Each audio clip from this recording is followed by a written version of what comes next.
Si deve anche avere rispetto delle proprie radici, della propria identità, di una terra che è così vicina a noi da essere legata, in questo caso, da tradizioni antiche, classiche, veneziane, italianissime e che oggi, purtroppo, anche nei libri di testo ancora oggi, in dotazione agli istituti di ogni ordine e grado, non vi è traccia. C'è una damnatio memoriae di chi pagò il prezzo della perdita di una guerra.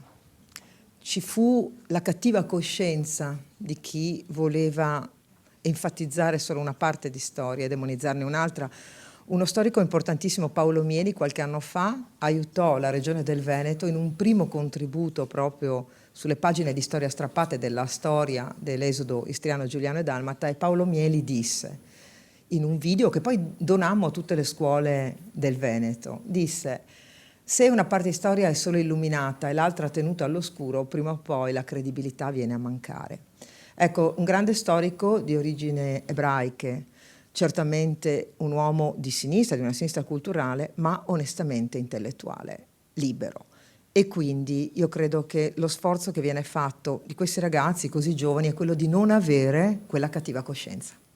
Un romanzo scritto da ragazzi per i ragazzi su un periodo storico particolare, un periodo storico sicuramente difficile, con fatti che volutamente si sono voluti dimenticare e che invece bisogna ricordare. Un lavoro importante, i ragazzi ci hanno messo passione, dedizione. Logicamente sono stati preparati, quindi un lavoro di ricerca storiografica importante che ha preceduto appunto la scrittura di questo romanzo collettivo. Poi scrivere un romanzo non è mai semplice per uno scrittore professionista, addirittura farlo da non professionisti e poi addirittura con altri quasi 500 compagni diventa ancora più difficile. Però è un'impresa che ci siamo sentiti di fare per squarciare questo velo. 2 anni fa, a fine agosto, ero in ferie e lessi appunto questo articolo del ritrovamento di una foiba in Slovenia, ritrovamento di 250 corpi, tra questi 250 almeno un centinaio erano corpi di resti di ragazzini praticamente coetanei dei ragazzi nostri che hanno scritto il romanzo.